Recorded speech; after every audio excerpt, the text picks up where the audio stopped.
A Werewolf Shifter Romance, written by Amelia Hart. Chapter 1, Shadows and Ash. The castle stood silent under a moonless sky when Torsten arrived 3 days ahead of schedule. His patrol along the northern territories had concluded faster than anticipated. No signs of encroachment. No rival packs testing boundaries. The peace should have been comforting. But his wolf remained restless beneath his skin, pacing with an unease he could not name. Rather than wake the guards at the main gate, Torsten approached through the eastern path that led to the service entrance near the kitchens. His boots made no sound on the frost-hardened earth. Years of tracking prey had taught him how to move through darkness without disturbing it. The leather and furs he wore, traditional vestments of his position, carried the scent of pine smoke and winter wind. He was Alpha King, not merely lord of one pack, but sovereign over all shifter territories from the Iron Mountains to the coastal cliffs. At 32, he had held this authority for 5 years, ever since his father fell defending their borders. 3 years ago, he lost his Luna to an ambush. Since then, something vital had been missing, a hollowness that no amount of duty could fill. The kitchen door opened without resistance. He stepped into warmth and the lingering smell of bread baked hours earlier. The great hearth dominated one wall, its stones blackened by generations of use. Torsten expected emptiness at this hour, the hour between midnight and dawn, when even the most diligent servant slept. Instead, he found her. A young woman knelt before the hearth, her back to him as she scraped ash from the stones with methodical precision.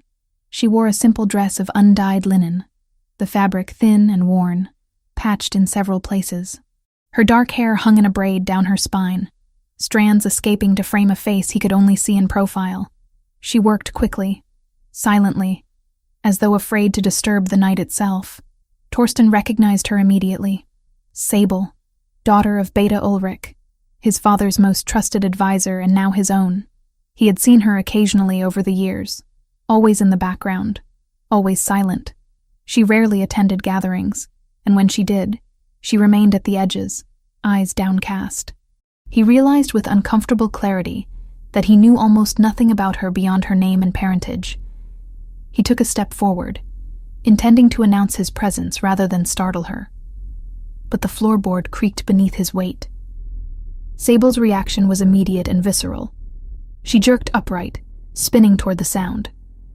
The movement pulled her dress tight across her shoulders, and the worn fabric tore further at the seam.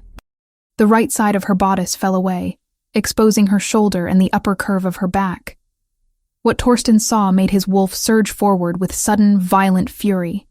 Her skin was a landscape of brutality. Fresh welts, angry and red, crossed older scars that had healed white and raised. The pattern was unmistakable to anyone with military training. These were not accidental injuries. These were deliberate, systematic, administered with precision designed to cause maximum pain while avoiding permanent damage to vital areas. Sable gasped, her green eyes wide with terror as she recognized him. She grabbed at the torn fabric, trying desperately to cover herself, but her hands shook so violently she could barely hold it in place. "Your Majesty," she whispered, the words catching in her throat. She dropped into an awkward curtsy, wincing as the movement pulled at her injuries. "I did not know you had returned. I was just finishing the hearth before morning. I will leave at once." "Stop." Torsten's voice came out harder than he intended. His wolf was too close to the surface, responding to the scent of blood and fear that filled the small space. He forced himself to gentle his tone. "Stand up. Do not bow." She obeyed, but kept her eyes fixed on the floor. Her whole body trembled. The fear scent intensified, sharp and acrid. It made something twist painfully in his chest. "How did you get those marks?" he asked, though he already suspected the answer. The pattern was too familiar. He had seen it before on soldiers being disciplined for severe infractions. "I fell," Sable said quickly. Too quickly. "Yesterday I fell down the stairs carrying water. It was clumsy of me. Look at me." She flinched at the command but raised her eyes. In the dim firelight, he could see they were a striking green, the color of new leaves in spring. They were also filled with such profound terror that it made his breath catch. This was not the fear of someone caught doing something wrong. This was the fear of someone who expected violence. Those marks were not made by falling, Torsten said carefully. He kept his distance, sensing that if he moved closer she might bolt. Those are whip marks. From a training lash, specifically. The kind used in the practice yards for soldiers who break formation. Her lips pressed together. She said nothing, but her hands twisted in the torn fabric of her dress until her knuckles went white. Who did this to you? No one, Your Majesty. I told you. I fell. Sable. He made her name a gentle question rather than a demand. I can see at least 24 scars on your back. And those are only the ones visible. Some of them are years old. You did not get those from falling. Tears gathered in her eyes, but she blinked them back with fierce determination. Please, she whispered. Please, I must return home before dawn. If I am late, there will be consequences. The careful phrasing told him everything. Consequences. Not from neglecting her duties, but from someone who monitored her movements. Someone who would punish tardiness. Torsten's hands curled into fists at his sides. His wolf snarled inside his mind, demanding to know who had done this, demanding blood and retribution. He forced the rage down, knowing it would only terrify her further. Turn around, he said quietly. Let me see your back. Your Majesty, please. That was not a request. She turned slowly, lowering the torn fabric completely. What he saw made his vision go red at the edges. The fresh welts were even worse than he had initially thought. Some had broken the skin, leaving thin lines of dried blood, but it was the older scars that truly horrified him. Layers upon layers of them, crisscrossing her entire back from shoulders to waist. Some were thin lines, others thick and ropey from improper healing. This had been happening for years. Many years. Who? The word came out as a growl. His wolf was too close now, pushing against his control. Tell me who did this. Sable's shoulders hunched inward, making herself smaller. I cannot or will not. It does not matter. Her voice was barely audible. Please, Your Majesty, I am no one. I am less than no one. What happens to me is of no concern to anyone. I just need to finish my work and go home. Less than no one? Torsten moved closer, unable to stop himself. She tensed but did not flee. You are the daughter of my beta. You are a member of this pack. That makes you very much my concern. My father would not agree with that assessment. The words slipped out before she could stop them. Her eyes went wide with horror at her own admission. I did not. Understanding crashed over Torsten with sickening clarity.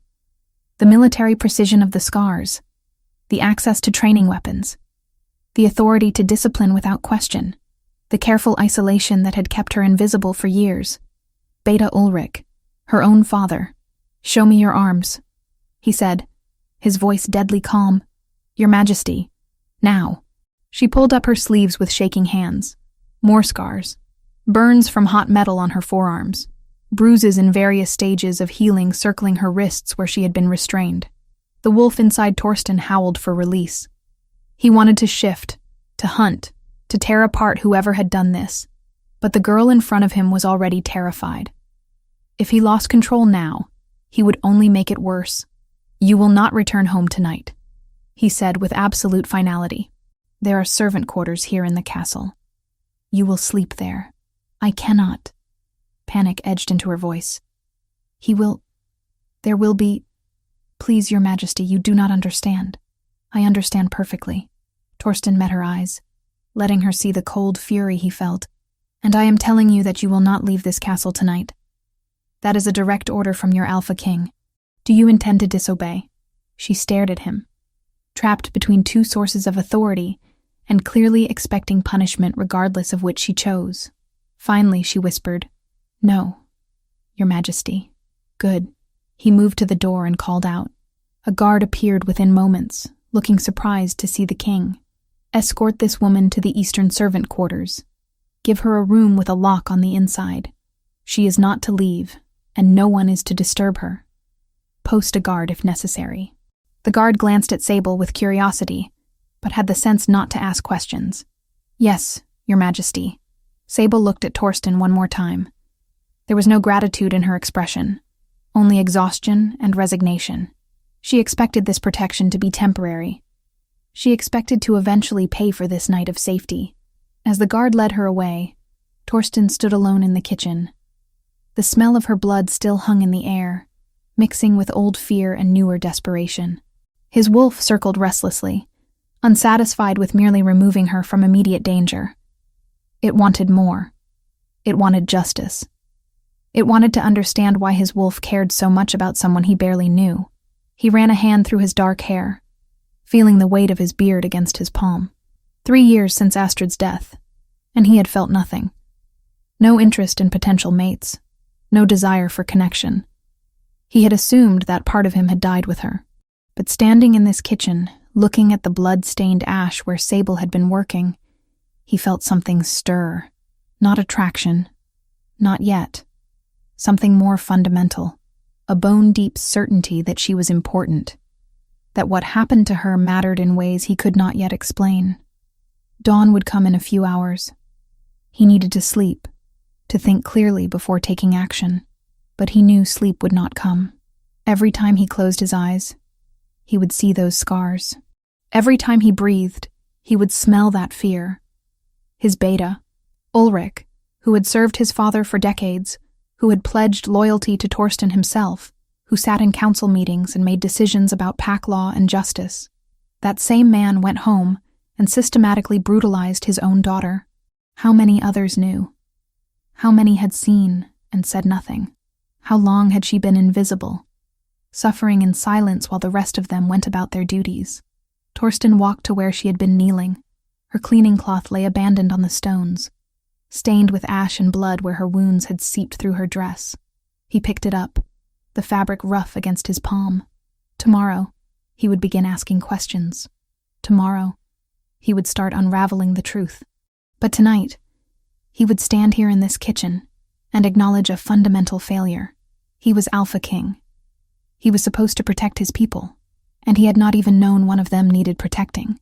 His wolf growled low and furious, and for once, Torsten agreed completely. Someone would answer for this.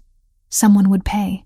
But first, he needed to understand, and then he needed to make sure Sable never went back to that house again.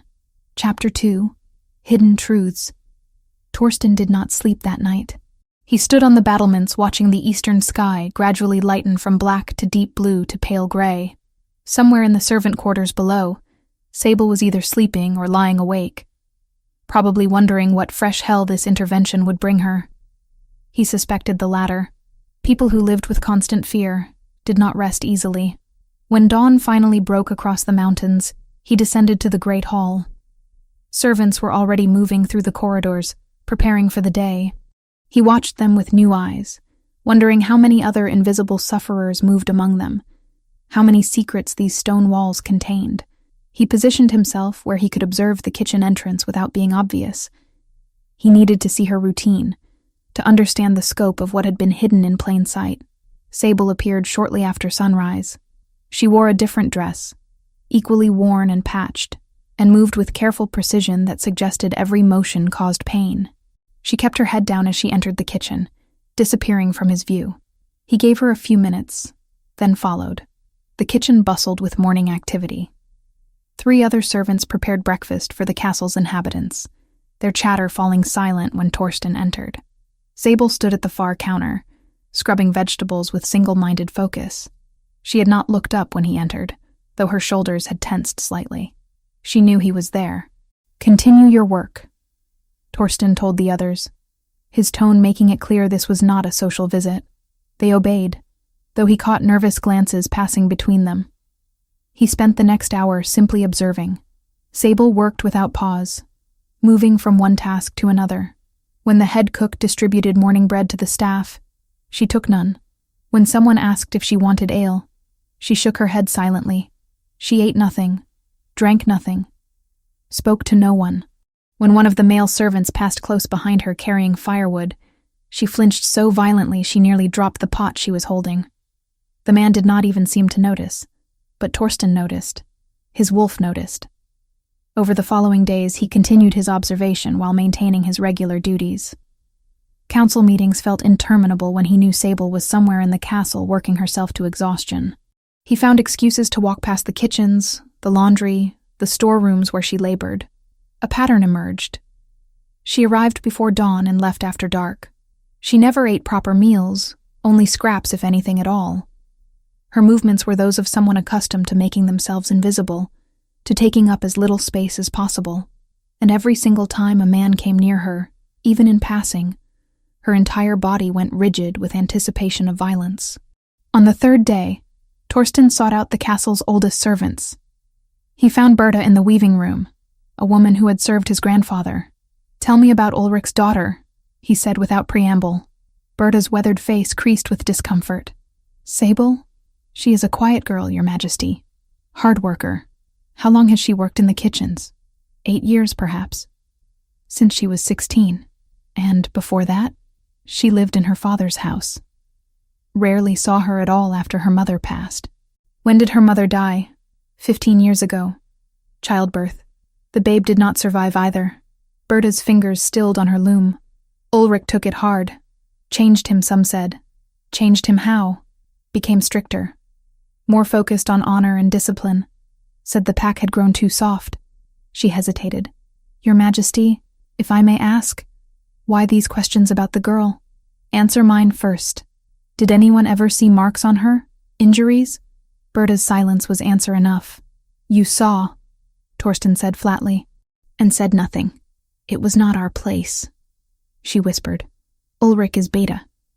He has authority over his own household. And the girl never complained, never asked for help. What were we to do? Torsten left without responding because he did not trust himself to speak. His wolf raged against the injustice of it. Not just Ulrich's abuse, but the collective failure of everyone who had seen and chosen convenience over compassion. He went to the records room next, pulling dusty volumes that chronicled pack ceremonies and official proceedings. It took him most of the afternoon, but he finally found what he was looking for. 8 years ago, a ceremony of maturity. All young shifters underwent their first formal transformation before the pack at age 16, proving their ability to control the change. It was tradition, celebration, a rite of passage. Sable's entry was brief and clinical. Transformation incomplete. Subject experienced partial shift only, accompanied by severe distress. Ceremony concluded early. Beta Ulrich requests authority to provide private instruction and discipline at home to correct deficiency. The Alpha King at the time, Torsten's father, had granted the request. His signature marked the bottom of the page. Torsten sat back, a sick feeling settling in his stomach. His father had been a good man, a strong leader, but he had trusted Ulrich implicitly, never questioning what discipline might entail. And when Torsten inherited the crown 3 years later, grieving and overwhelmed, he had never thought to review such old cases. Incomplete transformation was not unheard of. Some shifters took longer to develop full control, but it was not shameful, not something requiring isolation and punishment, unless someone wanted an excuse for isolation and punishment. He kept reading. There were no further entries about Sable. It was as if she had ceased to exist as a person after that ceremony, becoming only a kitchen servant whose name appeared occasionally on duty rosters. On the 5th day since their encounter, Torsten decided he had gathered enough information. He sent a message to Sable through the head cook, requesting her presence in his private study. Not a throne room summons, which would attract attention. A private meeting. She appeared at the appointed hour, escorted by a guard who then withdrew. She stood just inside the doorway, eyes fixed on the floor, hands clasped in front of her. She looked even thinner than she had 5 days ago. He doubted she had eaten more than scraps. Sit, Torsten said, gesturing to a chair near the fire. When she did not move, he added more gently, Please. This is not an interrogation.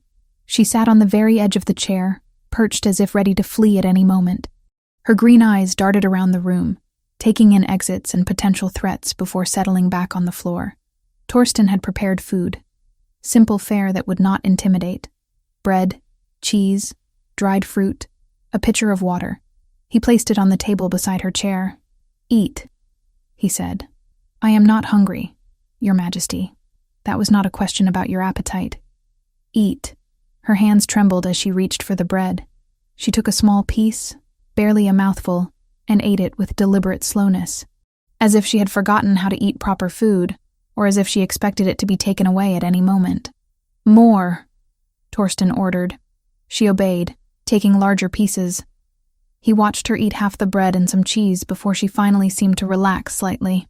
Color returned to her pale cheeks. Her hands stopped shaking quite so badly.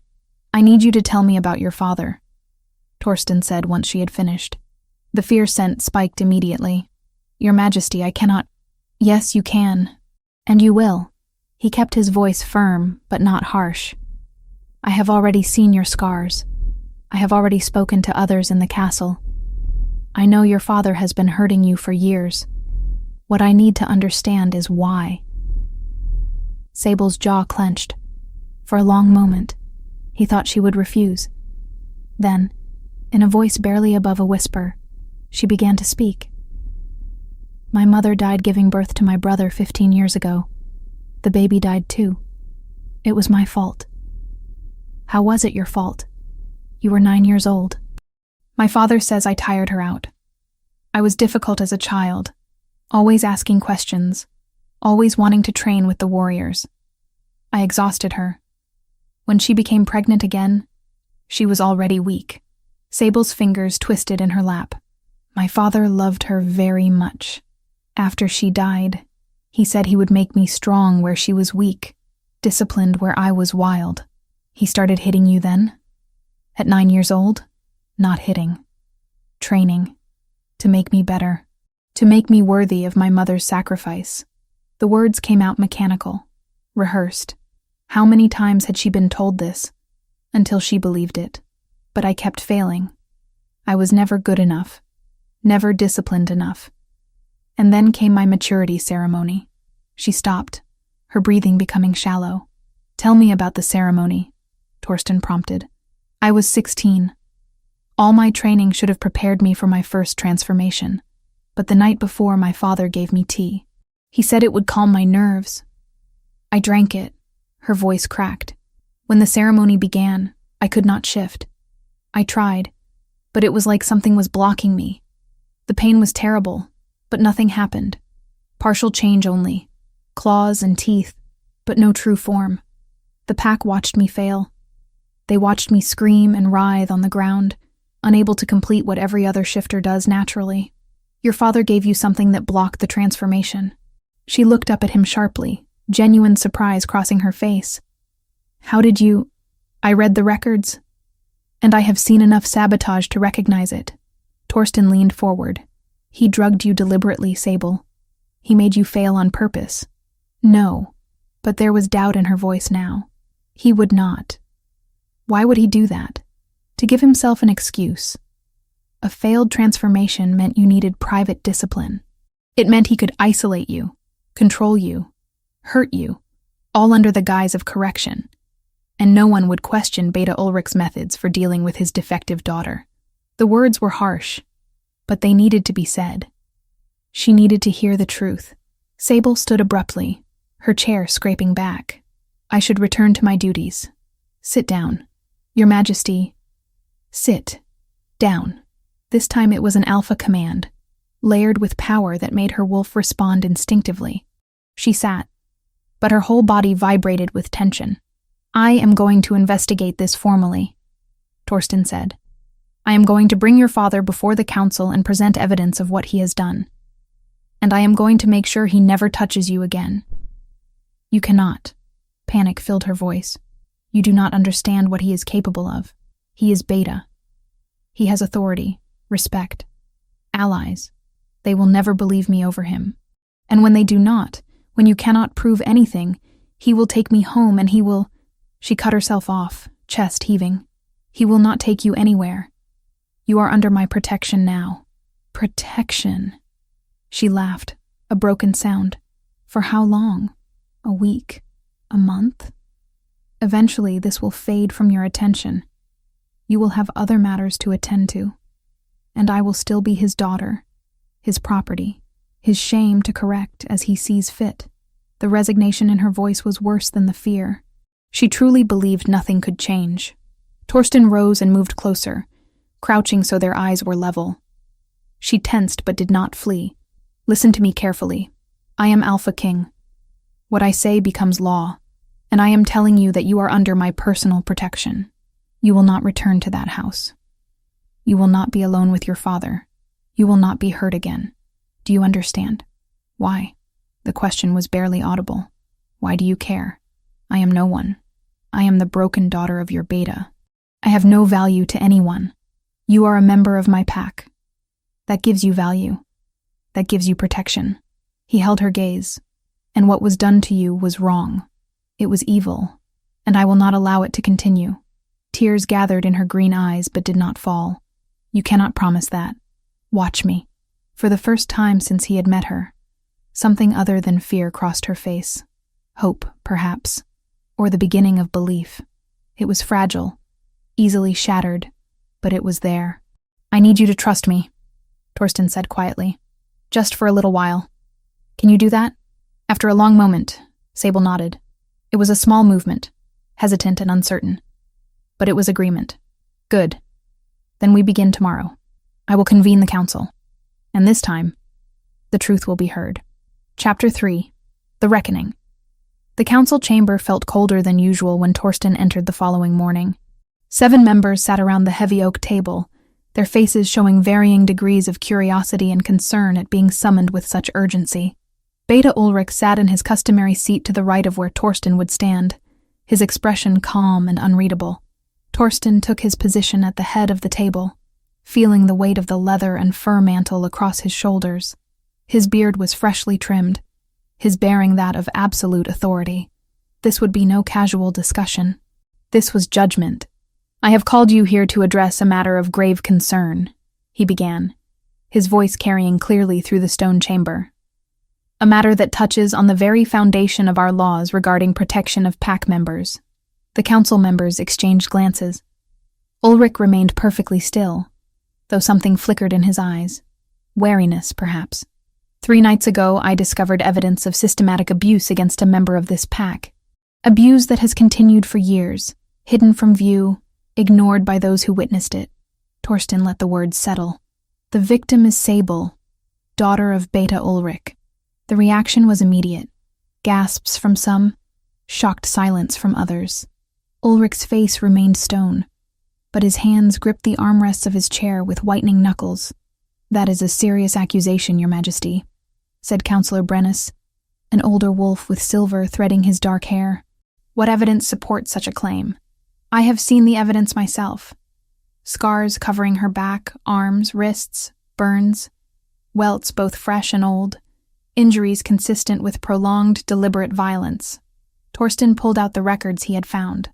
8 years ago, Sable underwent her maturity ceremony. The transformation was incomplete. Beta Ulrich requested permission to provide private discipline at home.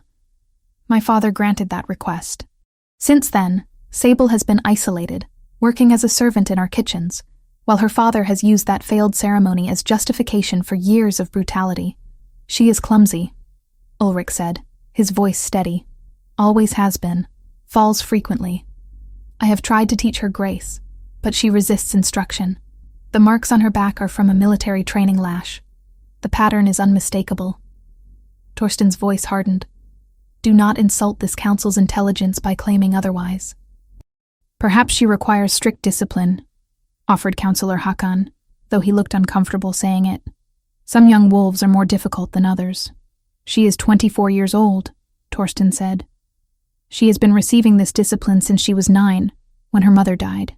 At what point does discipline become torture? Ulrich finally moved, rising from his chair with deliberate slowness. My daughter is weak. She has always been weak. Her mother spoiled her, made her soft. When my mate died bringing a son into the world, a son who did not survive, I was left with a daughter who had none of the strength her mother possessed. It became my duty to forge that strength, to make her worthy of the bloodline she carries. By beating her? Torsten asked quietly. By starving her? By teaching her that her only value lies in how well she can endure pain? I did what was necessary to prevent her from becoming a burden on this pack. Ulrich's composure began to crack. heat entering his voice. And I was proven correct. At her maturity ceremony, she could not complete a basic transformation. She writhed on the ground in front of the entire pack, humiliating herself and our family name. That failure proved she needed stronger measures. Tell me about the tea you gave her the night before the ceremony. Ulrich froze. It was only for a heartbeat, but everyone in the chamber saw it. What tea? He said carefully. The tea you gave her to calm her nerves. Her words. Torsten moved around the table, closing the distance between them. What was in that tea, Ulrich? Chamomile. Lavender. Herbs to help her sleep. I wonder what the royal healer would say if we asked her to examine your daughter. If we asked her to look for traces of blocking agents in her system. The kind of herbs that suppress the transformation. Torsten stopped directly in front of his beta. I wonder what she would find. The chamber went absolutely silent. Even the crackling fire seemed to quiet. You are suggesting, Ulrich said slowly, that I sabotaged my own daughter's ceremony? That is madness, is it? You wanted an excuse. A public failure that would justify taking her home, isolating her, controlling her completely. What better way than to ensure she could not transform? I would never. Ulrich's face flushed with anger. She failed because she is defective, because she is weak. I took measures beforehand to protect the pack from witnessing worse. I gave her suppressants to ensure that if she could not complete the transformation, at least she would not fully lose control and harm someone. I was protecting others from her inadequacy. The confession hung in the air like smoke. Torsten felt his wolf surge forward, barely restrained. You admit it then. You drugged her deliberately. You ensured she would fail so you could justify what came after. Ulrich seemed to realize what he had said. He looked around the table, seeing the horror on the faces of his fellow council members. I acted in the interest of the pack. A defective Omega is a danger. I contained that danger. That is my right as Beta and as her father. Your right? Torsten's voice dropped to a deadly calm. You have no right to torture a member of this pack. Omega or not, she is under pack protection. She has been since birth. And you violated that protection for 8 years, while I and my father failed to see it. Brennus cleared his throat. Your Majesty, if I may, I witnessed the ceremony 8 years ago. I remember thinking at the time that the girl seemed unusually disoriented, but I attributed it to nerves. He looked at Ulrich with something approaching disgust. If what you say is true, Beta Ulrich, if you deliberately caused her failure, that is a violation of pack law. Sabotaging a maturity ceremony is grounds for removal of rank. I did what needed to be done, Ulrich insisted, but his voice had lost its steadiness. She dishonored our bloodline by existing. Her birth killed my mate and my son.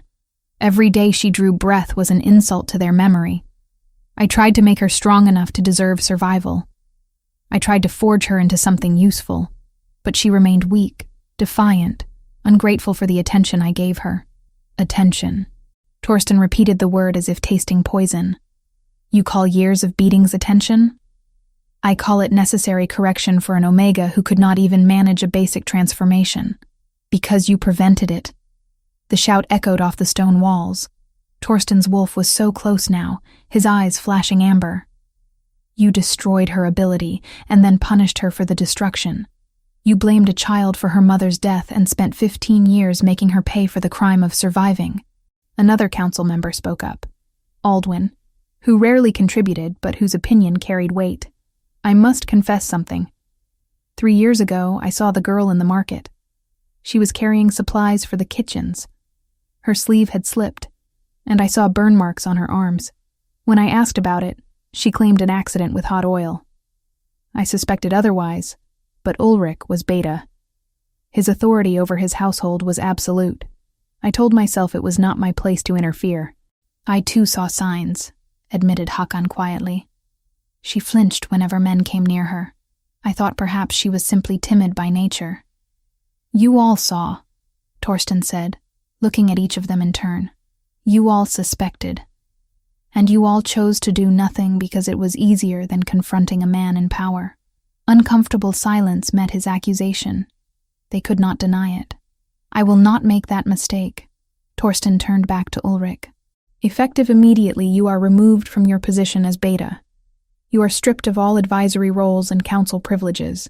You will be confined to the castle prison while a formal sentence is determined.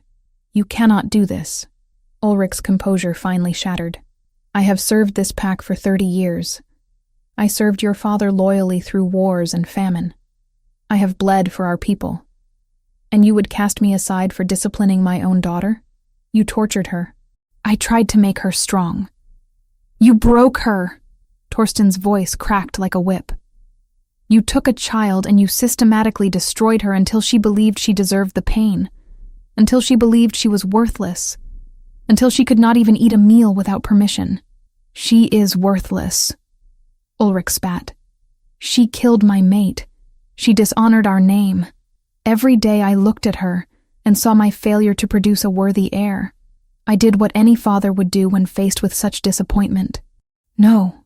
Torsten's voice went deadly quiet. Any father would have loved her, would have helped her grow, would have protected her. You are no father. You are a coward who beat a child because you could not face your own grief. Ulrich lunged forward, rage overtaking reason. Guards appeared from the doorway instantly, seizing him before he could reach the Alpha King. He struggled against their grip, his face contorted with fury. You have grown weak, Ulrich snarled as they dragged him back. Ever since Astrid died, you have been weak. You let emotion cloud your judgment. You see a pretty face with sad eyes, and you forget your duty to the pack.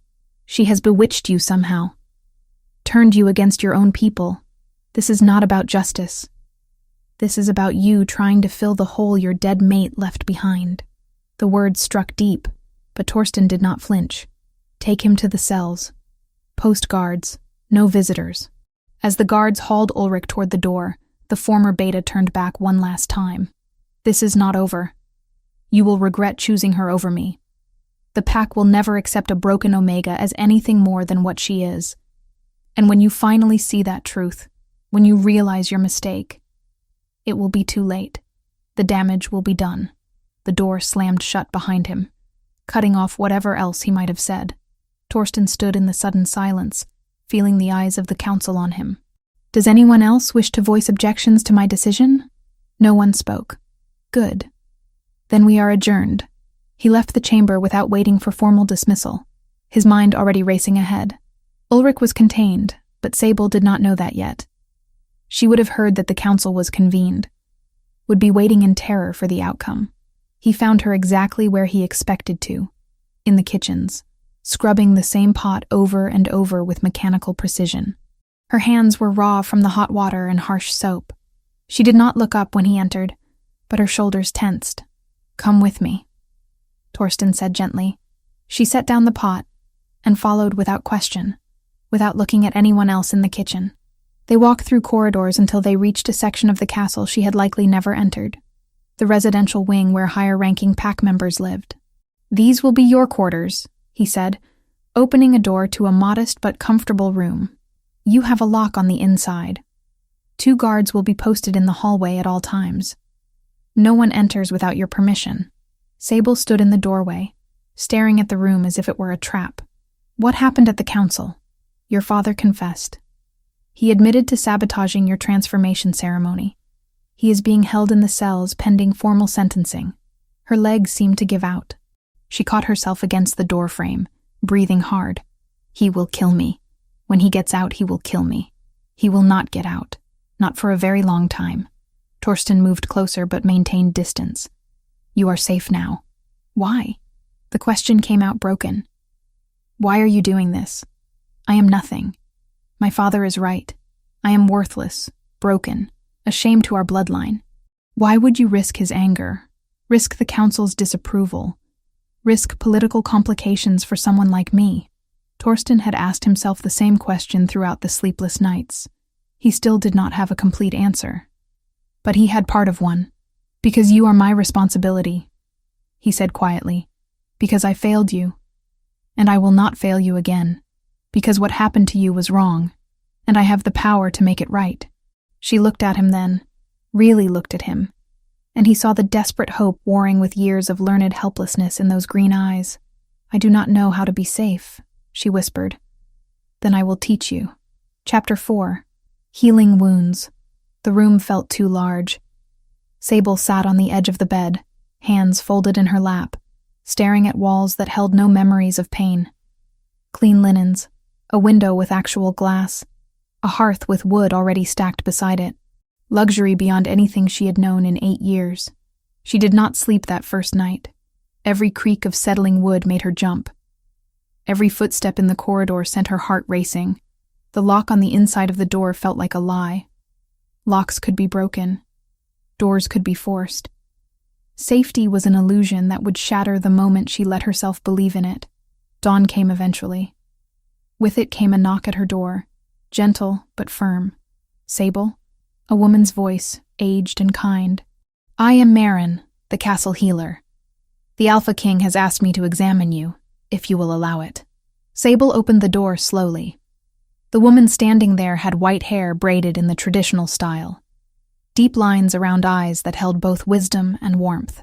She looked familiar, though Sable could not place why. I knew your mother, Marin said softly, as if reading her thoughts. You have her eyes. May I come in? Something about the mention of her mother made Sable step aside. Marin entered, carrying a worn leather bag that smelled of herbs and healing salves. I will need to see the injuries, Marin said, setting her bag on the table. I promise to be gentle, and you may tell me to stop at any time. No one had ever asked Sable's permission for anything before. The novelty of it made her throat tight. She removed her dress with trembling hands, standing in only her thin undergarments. Marin's sharp intake of breath was the only sound for several long moments. Sweet ancestors, the healer whispered. She moved closer, professional detachment warring with obvious horror. Child, how long has this been happening? 15 years. Sable's voice came out hollow. Since my mother died. Marin's hands were gentle as she examined each scar, each burn, each place where skin had healed wrong from lack of proper treatment. She said nothing, but Sable saw tears gathering in the old woman's eyes. The Alpha King wants to know about the transformation blocking, Sable said quietly. Can you tell? Let me check. Marin pulled out several small vials from her bag, mixing herbs with practiced efficiency. Drink this. It will make any foreign substances in your blood glow under moonlight. Sable drank the bitter mixture. Marin led her to the window where morning sun was just beginning to brighten the sky. She held Sable's wrist up to the light, examining the veins carefully. There, Marin breathed. Do you see that faint gray tinge? That is wolfsbane residue. Not the killing kind, but the suppressing kind. In your system for years, I would guess. Enough to damage your connection to your wolf without killing you outright. My father gave me tea, Sable heard herself saying. Almost every night. He said it would help me sleep, help me think clearly. It was poisoning you. Marin's voice shook with anger. Slowly, carefully, keeping you weak and disconnected from your wolf. I suspect he increased the dose before your maturity ceremony to ensure complete suppression. Can it be fixed? Yes, but it will take time. Months of treatment to purge the toxins and rebuild your connection. Teas, purification rituals, meditation to reconnect with your inner wolf. Marin squeezed her hand gently. It will not be easy, but you are stronger than you know. Sable wanted to laugh at that. Strong. She had spent 15 years being broken and had never once fought back. As if sensing her thoughts, Marin added, Survival is its own kind of strength. You endured what would have killed weaker souls. Now we teach you to thrive. Over the following days, Marin came every morning and evening. She brought salves for the scars, teas for the poison, and something Sable had forgotten existed, gentle conversation. Marin spoke of her own daughter, long since moved to a southern pack. She spoke of the weather, of castle gossip, of nothing and everything. She treated Sable like a person, not a problem to be corrected. The physical wounds began to heal. The emotional ones would take longer. Torsten visited every afternoon, always at the same time, always knocking first. At first, Sable could barely look at him. He was Alpha King. He had saved her, protected her, destroyed his own beta for her sake. The debt felt crushing. "You do not owe me anything," he said one afternoon, as if reading her mind again. They sat in her room, a careful distance between them. "This is not a transaction." "Then why?" she asked, the question that had haunted her since that first night. "Why risk so much for someone like me?" Torsten was quiet for a long moment. 3 years ago, I lost someone. My Luna, Astrid. We were patrolling the northern borders when we were ambushed by a rival pack. I was separated from her during the fighting. By the time I found her, he stopped, jaw clenching. I was too late. I have carried that failure with me every day since. "I am sorry," Sable whispered. "I tell you this because I understand guilt. I understand carrying weight that does not belong to you. Your mother's death was not your fault, Sable. Your father's cruelty was not your fault, and you do not deserve to punish yourself for surviving." The words cracked something inside her. Tears came before she could stop them, silent and overwhelming. Torsten did not try to touch her, did not offer empty comfort. He simply sat with her while she cried for the first time in years. After that, their conversations came easier. He told her about the burden of leadership, about the loneliness of sitting in council chambers making decisions that affected thousands of lives. She told him about the isolation of the kitchens, about making herself invisible, about the strange comfort that came from knowing exactly what each day would bring, even if that certainty involved pain. "You liked the predictability," Torsten said, understanding in his voice. "At least I knew what to expect. Now everything is uncertain. I do not know how to exist without rules telling me when to work, when to eat, when to sleep, when to hurt." She looked at her hands. "Is that pathetic?" "No. It is honest." 3 weeks passed. Then a month. The teas Maren prepared gradually shifted in composition as the wolfsbane purged from Sable's system. The scars on her back faded from angry red to pale pink. She started eating regular meals without prompting. Small victories that felt monumental. One afternoon, Torsten arrived with a proposal. "I want to start training you," he said. "Basic defense. How to protect yourself if you are ever in danger again." Sable's immediate response was fear. "I cannot fight. Everyone can fight. You have simply never been taught how." He stood, offering his hand. "Come. Just simple movements today. I promise not to push too hard." She took his hand, surprised by the warmth of it. He led her to a private training yard behind the castle, away from curious eyes. It was empty, except for practice weapons and training dummies. "Show me your stance," Torsten said. Sable had no idea what that meant. She stood there awkwardly, arms at her sides. "Like this." He moved behind her, gently adjusting her posture. His hands on her shoulders were careful, giving her every opportunity to pull away. Feet shoulder-width apart, knees slightly bent. Center your weight. They spent an hour on just that. Standing properly, moving without telegraphing intention, breathing through discomfort. It was exhausting in a way that had nothing to do with physical exertion. Every instinct screamed at her to make herself smaller, to hide, to submit. Learning to take up space felt like rebellion.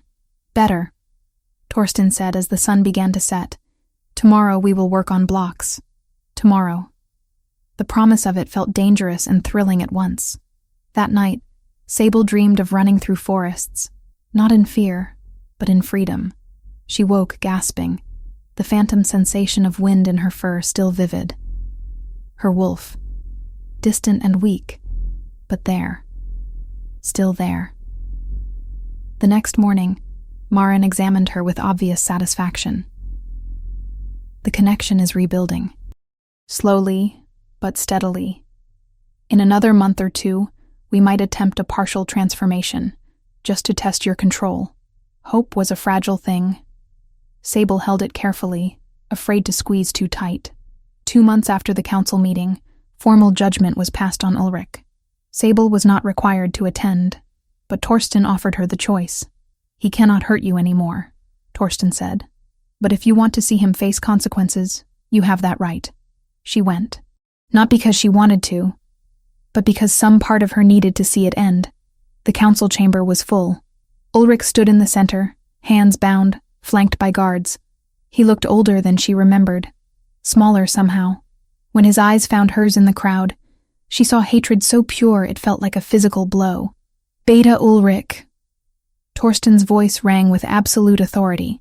"You have been found guilty of systematic abuse, of sabotaging a sacred ceremony, of violating pack law and basic decency.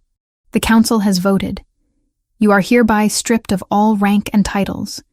You are exiled from these lands for 5 years. You will be escorted to the eastern mountains at dawn and left there. If you return before your sentence is complete, you will be executed. Do you understand?" "I understand that you are a fool," Ulrich said, his voice carrying across the chamber. "That girl has bewitched you. She has always been manipulative, always playing the victim, and you have fallen for it completely. When you realize your mistake, when she shows her true nature, remember that I warned you." "Take him away," Torsten ordered. As the guards moved forward, Ulrich turned to look at Sable one last time. "You destroyed everything. Your mother, your brother, my honor, my position. I hope you are satisfied with the ruin you have wrought. You are a curse on our bloodline, and you will always be broken." The words struck deep, but Sable did not look away. She met her father's gaze and held it until he was forcibly turned around and marched from the chamber. Her hands were shaking. She clasped them together tightly, willing them to be still. Torsten appeared beside her, not touching but present, a wall between her and the lingering poison of those final words. "He is wrong," Torsten said quietly. About all of it, Sable wanted to believe him. She was trying to learn how. That evening, she returned to her quarters to find Marin waiting with a small package. "What is this?" Sable asked. "Open it." Inside was a training tunic and leather breeches, sized for her. Simple but well made. Clothing meant for movement, for strength, for someone who intended to fight. "The Alpha King commissioned them," Marin said with a smile. "He said you would need proper attire for training. That kitchen dresses were not appropriate for a warrior." A warrior. The word felt absurd and wonderful at once. Sable held the clothing against her chest, feeling something warm and unfamiliar bloom beneath her ribs. Not happiness, not yet, but maybe the beginning of it. Chapter 5. Growing connection. In the weeks that followed Ulrich's exile, the castle's rhythm shifted in small but undeniable ways. What had once been a backdrop for Sable's survival slowly began to resemble a place where a future might exist.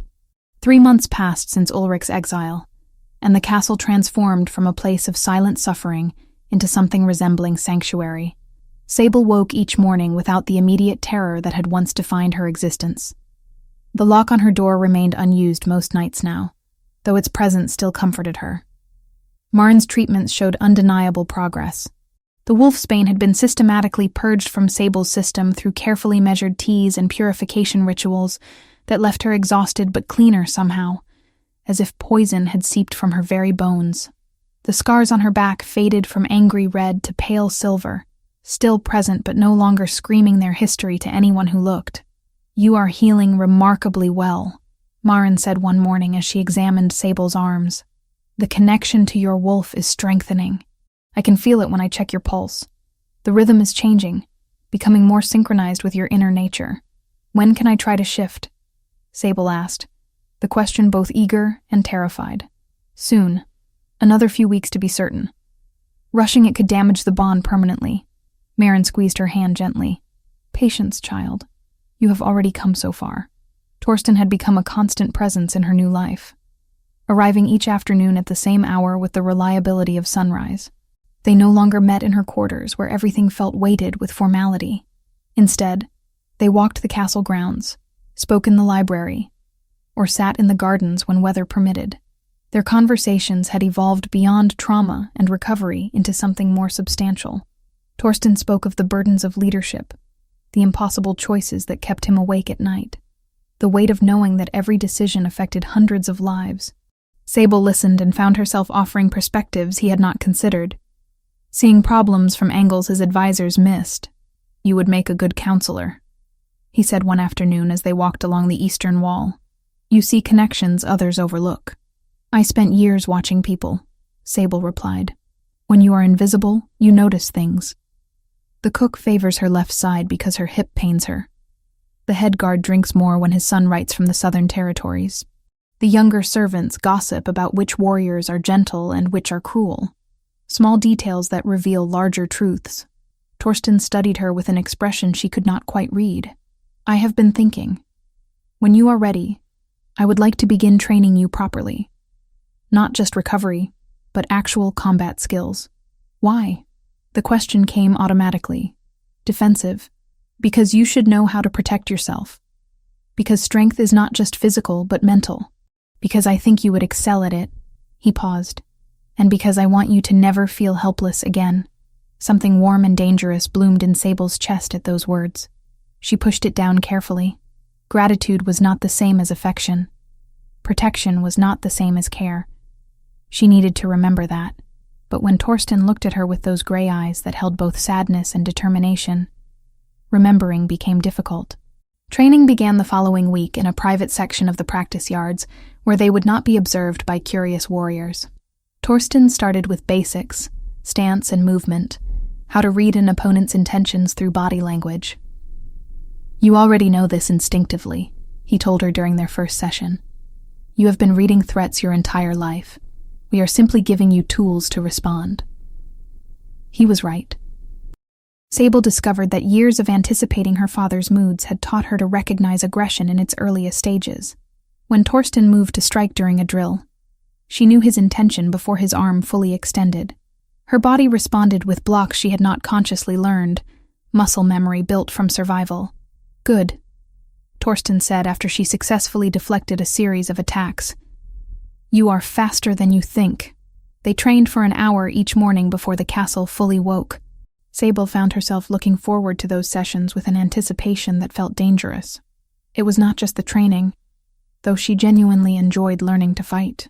It was Torsten himself, the careful way he corrected her form, the pride in his voice when she mastered a new technique, the occasional brush of his hand against hers that sent electricity through her skin. She was developing feelings for him. The realization arrived one morning as she watched him demonstrate a complicated maneuver, his movements fluid and controlled. This was not gratitude or simple attraction. This was deeper, more complicated, terrifying in its intensity. Sable tried to suppress it. He was Alpha King. She was the broken daughter of a disgraced beta. Whatever kindness he showed her came from duty, and perhaps pity, nothing more. But then she would catch him watching her with an expression that suggested his thoughts had strayed somewhere improper, and hope would flare treacherously in her chest. One morning, during an intense sparring session, Sable felt something shift inside her. Power surged through her limbs, stronger than anything she had experienced. Her vision sharpened. Sense exploded in intensity. When she looked down at her hands, golden claws had emerged, sharp and deadly. Torsten stopped mid-movement, his eyes widening. Sable, look at yourself. She stared at her transformed hands, at the fur rippling along her forearms, at the strength evident in muscles that had not existed weeks ago. It was only partial transformation, not the full wolf form she craved, but it was real. Undeniable proof that her wolf still lived. The emotion overwhelmed her. Joy and relief and disbelief crashed together. Without thinking, she threw herself at Torsten, wrapping her arms around him in an embrace fueled by pure gratitude and triumph. He caught her easily, his arms coming up to steady her. For a moment they stood like that, her face pressed against his chest, his heart beating steadily beneath her ear. The world narrowed to that single point of contact. Then awareness returned. Sable pulled back, horrified at her own boldness. I am sorry. I should not have. Do not apologize. Torsten's voice was rough. His hands remained on her shoulders, thumb tracing the edge of her collarbone through the fabric of her training tunic. You have nothing to be sorry for. The air between them felt charged, heavy with words neither dared speak. Sable's transformed hands slowly returned to normal as her wolf settled. Satisfied with having made its presence known, Torsten released her and stepped back, though reluctance showed in every line of his body. We should stop for today. That was significant progress. You need rest. But as Sable walked back to her quarters, She felt anything but tired. Energy hummed through her veins, equal parts wolf power and the lingering sensation of Torsten's arms around her. Maren confirmed later that afternoon that the partial transformation was excellent progress. In another month, perhaps 2, you will be ready to attempt full shift. The bond is rebuilding beautifully. That evening, Torsten did not come for their usual walk. Sable tried not to feel disappointed, tried not to analyze what the embrace might have meant. She was being foolish. He was probably occupied with important matters of state, not avoiding her because of one impulsive hug. But he did not come the next evening either, or the one after that. On the 4th day, ambassadors arrived at the castle, their banners marking them as representatives from the southern territories. Sable heard about it from kitchen gossip, how they brought proposals and gifts, how they had been received with full ceremony in the great hall. She should not have felt jealous when she learned one of the ambassadors was Alpha Halvard's daughter, the beautiful and accomplished Ingrid. She should not have cared when servants whispered about marriage alliances and strategic benefits, but she did care, desperately, painfully, with an intensity that revealed just how deeply her feelings for Torsten had grown. The ambassadors stayed for 3 days. During that time, Sable saw Torsten only once, passing in a corridor surrounded by advisors and guests. He met her eyes briefly, something conflicted in his expression, before being pulled away by council business. On the evening of the 3rd day, Maren found Sable in the library, pretending to read. "He is not interested in her," the healer said without preamble. "I do not know what you mean, child. I may be old, but I am not blind. The southern girl is beautiful and accomplished, and would make an excellent political alliance. The council is pushing hard for the match." Maren sat beside her. "But Torsten barely looks at her. He looks for you instead.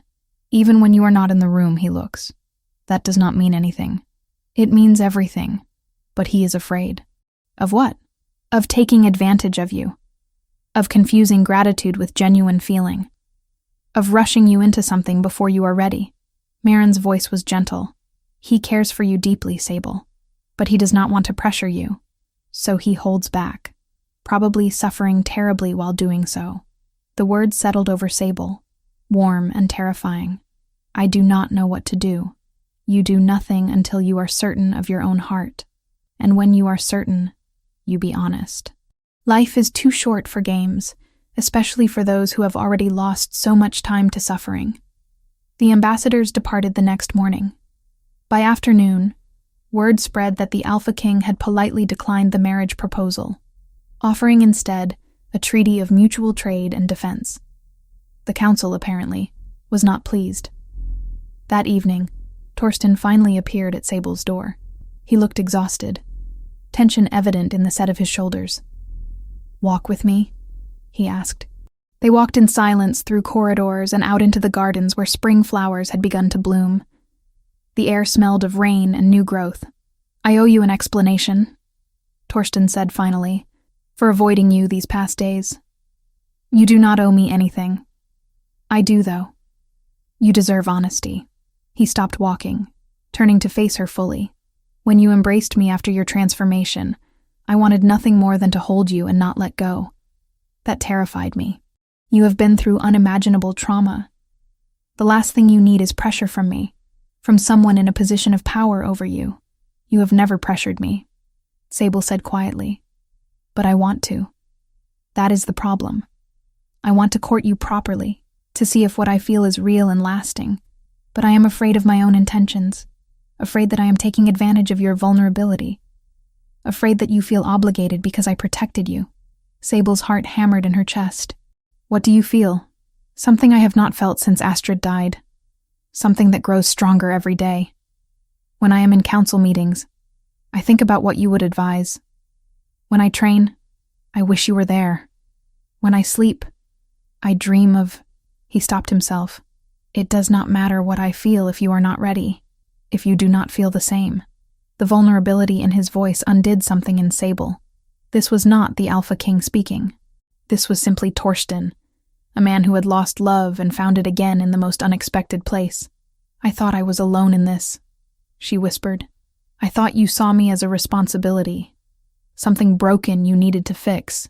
You were never broken. Hurt, yes. Treated abominably, absolutely, but never broken. He took a careful step closer. Sable, I am asking your permission to court you properly.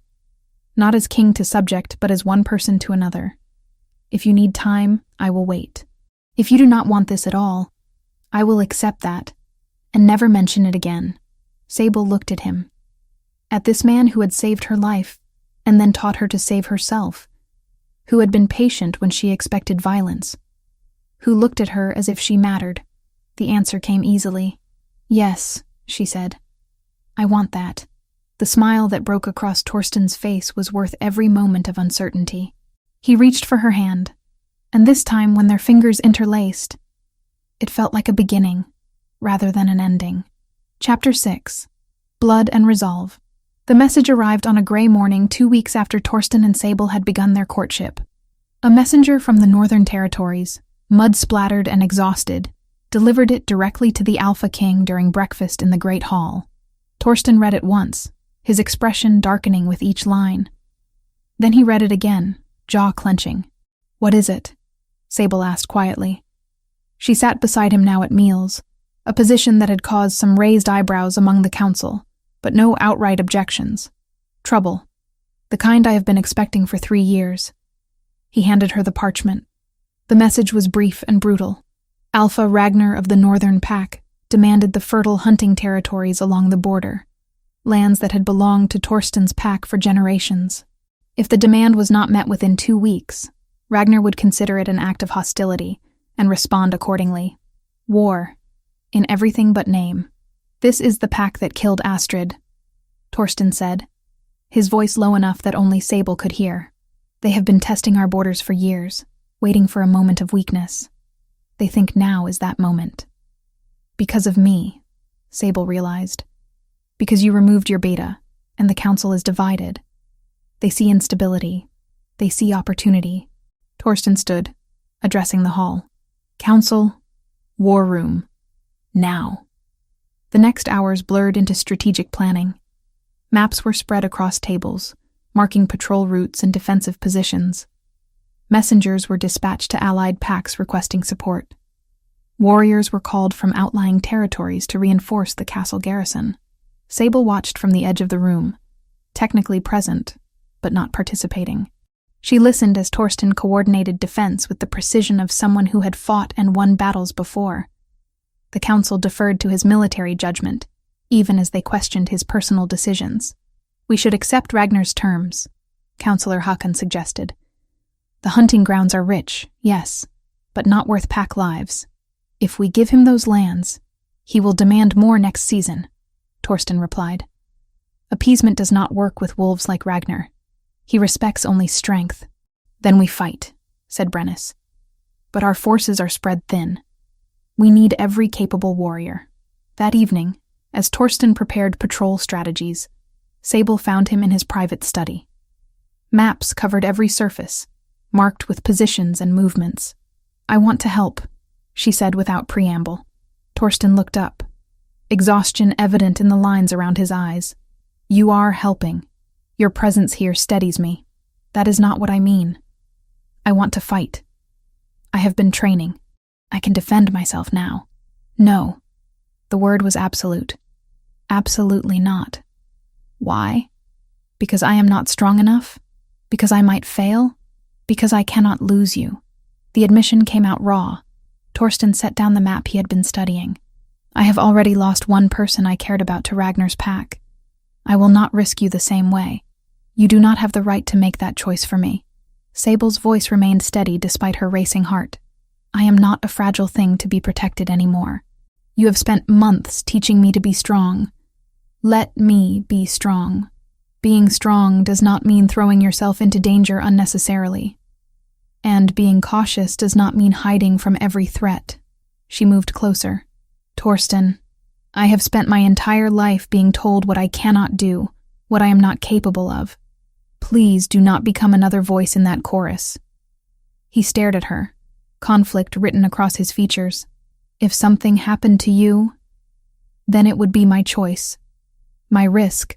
You cannot protect me from everything, and trying to do so only makes me a prisoner again. A comfortable one, perhaps, but still caged. The argument went unresolved that night, but Sable saw the impact her words had. Torsten did not forbid her involvement again, though worry shadowed his every glance. 3 days later, scouts reported movement along the northern border.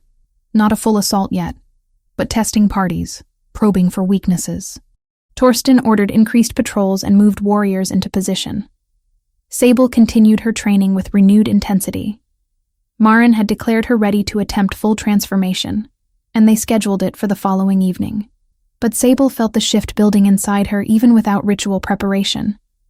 Her wolf paced restlessly, sensing the approaching conflict, eager to prove itself. The attack came suddenly, violently, and not where anyone expected. Torsten had been conducting a nighttime patrol of the eastern perimeter, accompanied by 6 warriors. Standard procedure, following routes that had been safe for months. But Ragnar's forces had been watching, learning, waiting for exactly this kind of predictable movement. The ambush struck a mile from the castle. 5 warriors against Torsten's 7. They came from the forest in coordinated silence, aiming to kill or capture the Alpha King before reinforcements could arrive. Sable had been restless that night, pacing her quarters when she should have been sleeping. Something felt wrong, a prickling unease she could not name. When distant sounds of combat reached the castle, faint but unmistakable, she was already moving. She ran through corridors, ignoring startled servants, grabbing a guard's sword as she passed. The eastern gate stood open, warriors pouring out toward the sound of fighting. Sable followed, her heart hammering, her wolf surging forward with sudden clarity. She should not have followed. She had promised to stay safe. But the thought of Torsten facing Ragnar's warriors while she cowered behind stone walls was unbearable.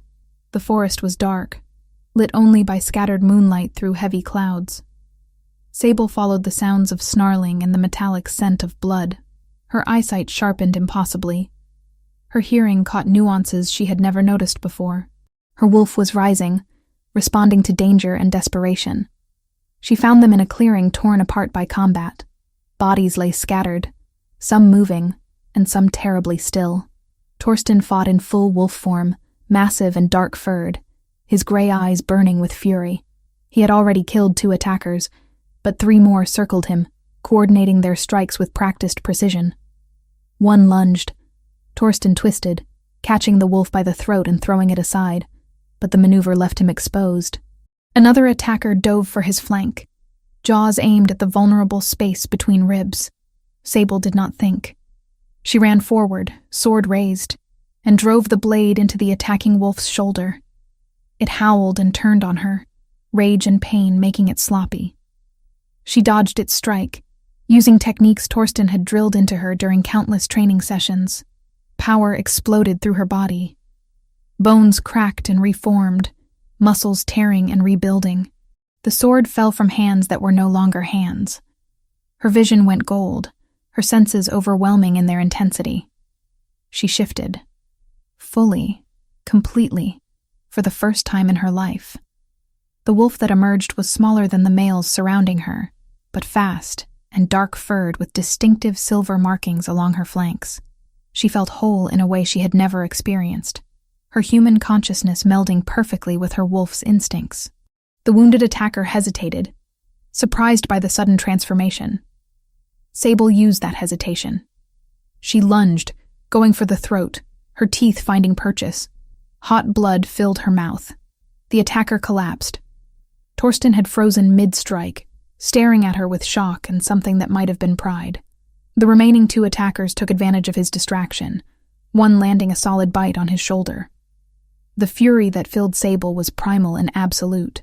These wolves had tried to kill Torsten, had succeeded in killing Astrid 3 years ago, had come here tonight planning murder and found resistance instead. She threw herself at the nearest attacker, moving with speed she had not known she possessed. Her smaller size made her harder to catch, her newfound strength surprising opponents who expected weakness. She fought with the desperation of someone who had survived 15 years of brutality and refused to be made a victim again. The fight lasted minutes that felt like hours. When reinforcements finally arrived, drawn by the sounds of battle. They found 4 enemy wolves dead, and 2 fleeing into the forest. Torsten stood over Sable's wolf form protectively, his shoulder bleeding but his stance defiant. "Take the wounded back to the castle," he ordered in human voice, having shifted back. "Double the patrols." This was a targeted attack. Sable tried to shift back, willing her human form to return.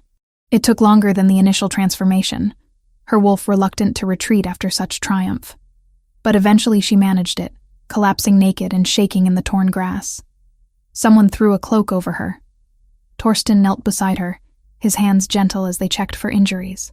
"You should not have followed," he said. But there was no anger in his voice, only wonder and lingering fear. "You could have been killed. So could you." Sable's voice was hoarse. "I told you I wanted to help. Did you think I would stand aside and let you face them alone? You transformed. Fully. In the middle of combat." He brushed dirt from her face. "Do you understand how incredible that is? How much control that requires?" She had not thought about it during the fight, too focused on survival. But now, feeling her wolf settled comfortably inside her, connected and whole, she realized the magnitude of what she had done. "I saved you," she said simply. "You did." Torsten helped her stand, supporting her weight when her legs threatened to give out. "And now every warrior here witnessed it. They saw you fight. They saw you win." The implications of that settled slowly. She was no longer the broken girl hidden in the kitchens. She was a warrior who had defended her alpha king in combat. The pack would have to acknowledge her now, whether they wanted to or not. As they walked back toward the castle, surrounded by warriors whose respect showed in their careful distance and averted eyes, Sable felt something shift. Not just in her relationship with Torsten, though the way he kept her close suggested that had deepened as well, but in her understanding of herself. She was not helpless. She was not worthless. She was dangerous when provoked, capable when challenged, and strong in ways that had nothing to do with physical power alone. Ragnar had meant this attack as a display of dominance. Instead, he had given Sable the opportunity to prove herself not just to the pack, but to herself. The night was far from over. Wounds needed tending. Strategies needed adjustment. Responses needed planning. But as Torsten's hand tightened on hers, both of them bloodied and exhausted, but alive, Sable felt something she had never expected to feel again. Victory. Chapter 7. Trials of Fire. The attack changed everything. Within days, word spread through the territories that Sable, daughter of the disgraced Beta Ulrich, had transformed fully during combat and fought alongside the Alpha King against northern invaders. The story grew with each telling, some versions more accurate than others, but all carrying the same essential truth. She was no longer invisible. Torsten wasted no time capitalizing on the shift in perception. 3 days after the ambush, he announced his formal intention to court Sable as a potential Luna. The declaration sent shockwaves through the council and the pack at large. "You cannot be serious," Councillor Hakan said during the emergency session convened immediately afterward. "She has only just learned to transform. She has no training in leadership, no diplomatic experience, no—" "She has courage," Torsten interrupted. "She has survived horrors that would have broken most wolves. She has proven herself in combat, and she has my trust. That should be sufficient. The pack will never accept her," another counselor argued. "Her father was exiled in disgrace. Her bloodline is tainted by his actions. Then the pack will learn to see beyond bloodline and judge her by her own merit." Torsten's voice carried absolute authority. "I am not asking permission. I am informing you of my decision. However, I acknowledge the concerns raised. Therefore, Sable will undergo the traditional trials of privation required for any potential Luna." The chamber fell silent. The trials were ancient tradition, rarely invoked in modern times, because most Lunas came from established families with proven leadership. 3 tests designed to evaluate fitness to lead: wisdom, strength, and heart. The trials have not been conducted in over 50 years, Brennis said carefully. "Are you certain this is necessary?" "I am certain it is fair. Sable will be judged by the same standards as any candidate." If she passes, no one can question her right to stand beside me. Sable learned of the trials later that evening when Torsten found her in the library. She had been researching pack law, trying to understand the position she now found herself occupying. 3 tests, Torsten explained, sitting beside her. The first is wisdom, a trial of judgment and mediation. You will be presented with a genuine dispute and required to resolve it fairly. The second is strength, a physical challenge that proves your capability in combat or crisis. The third is heart, a test of character under pressure. What if I fail? Then we find another way. But Sable, I do not believe you will fail. Everything you have survived has prepared you for this. When do the trials begin? In 3 days. The council is arranging them now. He took her hand. You do not have to do this. I can declare you Luna by right of my authority alone. The pack might resist, but they would eventually accept it. No, Sable's voice was firm. You said I would be judged by the same standards as anyone else. I want to earn this, not have it granted out of pity or political maneuvering. If I am to be Luna, the pack needs to believe I deserve it. Pride shone in Torsten's eyes. Then we prepare. Tomorrow, we begin intensive training for the trials. The following days passed in focused preparation. Maren taught Sable about pack law and historical precedents for mediation. Torsten drilled her on combat techniques and crisis management. Brennus, surprisingly, offered advice on how to read political motivations behind seemingly simple disputes. The wisdom trial will likely involve 2 parties with legitimate grievances, he explained. Your task is not to make everyone happy, which is impossible, but to find a solution that serves the greater good while honoring tradition. The first trial commenced on a cold morning, with the entire council and dozens of pack members assembled in the great hall. Sable stood before them in formal attire, a simple but well-made dress in deep green that brought out her eyes. Torsten sat to the side, officially present as witness, but forbidden from interfering. 2 families were brought forward, both farmers whose lands bordered each other. They had been disputing hunting rights on a section of forest between their properties for 3 years. Previous attempts at mediation had failed, and tensions had escalated to the point of violence between the younger members. State your positions, Sable said, her voice steady despite her racing heart. The first farmer, an older man named Gideon, argued that his family had hunted those woods for generations, long before the neighboring family had even arrived in the territory. Tradition granted him the rights. The second farmer, a woman named Petra, countered that the forest was technically unclaimed land, open to anyone who worked hard enough to track game there. Her family needed the meat as much as Gideon's did, and denying them access based solely on who arrived first was unjust. Both had valid arguments. Both had supporters in the assembled crowd. Sable could feel the weight of judgment pressing down on her shoulders. She spent an hour questioning both parties, asking about herd sizes, family needs, hunting patterns, and seasonal variations. The council watched with expressions ranging from skepticism to curiosity. Finally, Sable made her decision. The forest will be shared, she announced, but not randomly. Gideon's family will have exclusive hunting rights during autumn and winter, when game is most plentiful and preservation techniques allow for storage. Petra's family will have exclusive rights during spring and summer, when fresh meat is needed but cannot be stored as easily. Both families will work together to maintain the forest, clearing paths and protecting it from poachers. Any disputes arising from this arrangement will be brought to the council immediately, rather than escalating to violence. Silence followed her pronouncement. Then Brennus nodded slowly. A compromise that honors tradition while acknowledging present need. Neither family gets everything they want, but both benefit. Well reasoned. Gideon looked unhappy, but grudgingly accepted. Petra seemed surprised, but pleased. The council members exchanged glances, some impressed, others still reserving judgment. The first trial is past, Torsten declared. The second trial came 2 days later, designed to test strength and capability under pressure. Sable expected combat or a test of physical prowess. Instead, she was presented with a different kind of crisis. A child had wandered into the forest and become lost. Search parties had been looking for hours without success. As the trial, Sable was required to lead a team to find and retrieve the child before nightfall, when temperatures would drop dangerously. She was given 6 warriors to command, all of whom had more experience than her. Some looked openly skeptical about following orders from someone so recently a kitchen servant. Sable pushed past her intimidation. Form a line, 20 paces between each person. We move east from the child's last known location, sweeping in a grid pattern. Anyone with tracking experience, point out signs. Everyone else, watch for disturbed undergrowth or fabric caught on branches. We move quickly but thoroughly. Understood?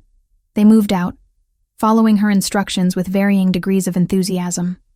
Sable used every sense available to her, letting her wolf's instincts guide her through the forest. She noticed details others missed. A small footprint in mud, a broken twig at child height, the faint scent of fear carried on the wind. 2 hours into the search, she found the trail. The child had wandered east, then doubled back north, probably disoriented. She redirected the search party, pushing them hard.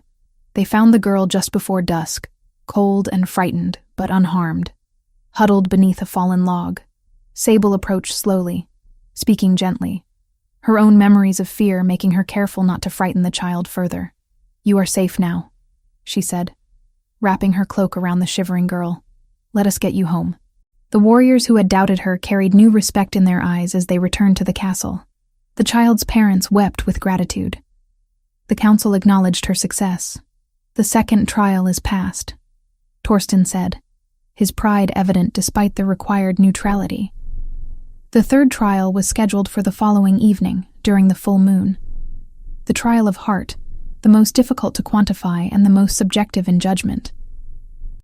Sable waited in her quarters as the sun set, trying to calm her racing thoughts. Marin had been unable to tell her what to expect. The trial varied depending on the candidate and the circumstances. When the summons came, it was not to the great hall, but to the courtyard. The council waited there in the moonlight, their expressions grave. Torsten stood with them. But something in his posture screamed alarm. "For your final trial," Brennus announced, "you must face a truth from your past. You must confront your greatest fear and prove that you have conquered it." 2 guards stepped forward. Between them, bound and furious, was Ulrich. Sable's world narrowed to that single figure, her father, who had beaten her for 15 years, who had poisoned her, who had destroyed her childhood and nearly destroyed her future. The man she thought safely exiled far away. He was intercepted attempting to return, Brennus explained. He violated his exile and was captured 3 days ago. "We have been holding him for this purpose. You are using him as part of my trial?" Sable could barely form the words. "Your greatest fear has always been your father. The trial requires you to face him, to show that you have moved beyond the power he held over you." Brennus gestured to the guards. "You will fight him one-on-one. Defeat him, and you pass. Fail, and you are deemed unworthy." "This is barbaric," Torsten growled, taking a step forward. "She should not have to." "It is tradition," another counselor interrupted. "The trial of heart requires facing one's deepest fear. For Sable, that fear has a name and a face." Ulrich's eyes locked on Sable, burning with hatred and something worse. Satisfaction. He had been given one final chance to hurt her, sanctioned by the very council that had exiled him. "Look at you," he said, his voice dripping contempt. "Playing at being strong, playing at being worthy, but I see the truth. You are still that pathetic child who cowered in the corner while I administered correction. You are still weak, still broken, still mine." The words struck like physical blows. Sable felt herself shrinking, old patterns of fear rising automatically. Then she looked at Torsten, saw the faith in his eyes, the absolute certainty that she could do this. She looked at Marin, at the warriors who had fought beside her, at the child she had rescued who watched from her mother's arms. She was not that cowering child anymore. She had survived, had healed, had transformed. She had fought enemies in the forest and won. She had made decisions that affected lives, and made them wisely. "I am not yours," Sable said quietly. "I never was. You do not own me. You do not control me. You are nothing but a bitter man who mistook cruelty for strength and pain for discipline." "Then prove it," Ulrich snarled. "Fight me. Show everyone what you are really made of." The guards released him. He shifted immediately, his wolf form large and scarred from years of battle. He lunged without warning, going straight for her throat. Sable shifted in response, her transformation faster now, smoother. Her smaller wolf form dodged his attack, using speed where he had strength. She remembered every lesson Torsten had taught her, every technique drilled into muscle memory. The fight was brutal, but brief. Ulrich fought with the confidence of someone who had dominated her entire life. But Sable fought with something stronger than confidence: purpose. She was not fighting to kill him. She was fighting to prove she could, fighting to show that his power over her had ended. She got him on the ground, jaws at his throat, one killing bite away from ending him forever. The courtyard held its breath. Sable released him and stepped back, shifting to human form.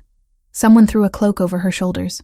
"I could kill you," she said, looking down at her father who lay bleeding and defeated. "I have the strength, the skill, and every justification, but I choose not to. Not because you deserve mercy, but because I refuse to let you make me into someone who kills out of vengeance. You taught me cruelty. I choose compassion. You taught me hatred. I choose to be better." She turned to the council. "Exile him permanently, beyond the northern mountains where no pack will shelter him. Let him live with the consequences of his actions, but I will not be his executioner." Silence. Then Brennus stepped forward, his aged face showing something that might have been awe. "The third trial is past. By showing mercy to one who showed you none, you have proven the greatest strength of all, the strength of character." Chapter 8. Crown of Silver and Starlight. The ceremony took place beneath the full moon 3 weeks later, when preparations were complete and the pack had gathered from every corner of the territories. The courtyard had been transformed into something ancient and sacred. Torches burning in a circle around a raised stone platform that had witnessed countless bonding ceremonies over generations. Sable stood in her chambers as the sun set, staring at her reflection in the polished bronze mirror. The dress Maren had commissioned was unlike anything she had ever worn. Deep forest green with silver threading that caught the light. Leather accents at the shoulders and waist in the warrior tradition. Sleeves that left her scarred arms visible rather than hidden. A statement that she was both leader and survivor, both gentle and fierce. "You are ready," Maren said, adjusting the final details. The healer's eyes were suspiciously bright. "Your mother would be so proud of you, child. I wish she could see this. You knew her well? I delivered you into this world 24 years ago. I saw how much she loved you, even in those final moments." Maren squeezed her hand. "She would have fought armies to see you safe. Instead, you fought your own battles and won. That is a different kind of strength, but no less powerful." A knock at the door announced Torsten's arrival. He wore formal leathers and furs, his dark hair braided in the traditional style, his beard trimmed close. But it was his eyes that held Sable's attention, gray and warm, and filled with an emotion that made her breath catch. "The pack waits," he said, offering his hand. "Are you certain? Once we begin the ritual, there is no going back. You will be bound to me, to this pack, to responsibilities that will demand everything you have." "I have never been more certain of anything." She took his hand, feeling the rightness of it settle into her bones. They walked together through corridors now familiar, past servants who bowed with genuine respect, past guards who offered nods of acknowledgement. The castle that had once represented her cage now felt like home. The courtyard fell silent as they emerged. Hundreds of pack members circled the platform, witnesses to the ancient ritual. The council stood nearest, even the skeptics now showing acceptance, if not warmth. Children perched on their parents' shoulders, eyes wide with wonder. Brennus stepped forward as officiant, his aged voice carrying clearly across the assembly. "We gather tonight under the witness of the moon and stars to bind our Alpha King to his chosen Luna. The trials have been completed and passed. The pack has been consulted. Does anyone present contest this bonding?" Silence answered. Not the hostile silence of rejection, but the accepting quiet of consensus. "Then let us proceed." Brennus gestured for them to approach the platform. The ceremony followed traditions older than the castle itself. Torsten and Sable knelt facing each other, hands clasped between them. A ceremonial blade was presented, silver and ancient, used for this purpose for centuries. Blood calls to blood, Brennus intoned. Pack calls to pack. Two become one under the moon's blessing. The blade cut shallow lines across their palms. They pressed their bleeding hands together, their blood mingling as words of binding were spoken in the old tongue. Sable felt power surge through the connection, her wolf rising to meet Torsten's, recognizing and accepting the bond. Then came the marking. Torsten shifted partially, his canines lengthening. He leaned forward, his breath warm against her throat, and bit down gently over her pulse point, the claiming mark that would identify her as Luna, to every wolf who saw or scented her. Pain flared briefly, then transformed into something else entirely. Heat and connection and belonging. When he pulled back, his eyes had gone amber with his wolf's presence. Sable felt the mark settle into her skin, power thrumming through it. Her turn. She shifted partially, feeling her own canines extend, and marked him in return. His shoulder, just above his heart. She felt his sharp intake of breath, felt the bond solidify between them, unbreakable and absolute. When they separated, both breathing hard, Brennus raised his hands to the assembly. Behold your Alpha King and Luna, bound by blood and moon. Let any who would challenge this bonding speak now, or hold their peace forever. Still silence. But this time, someone began to howl, a long, ululating call of acceptance and celebration. Others joined, the sound building until the entire pack sang their approval into the night sky.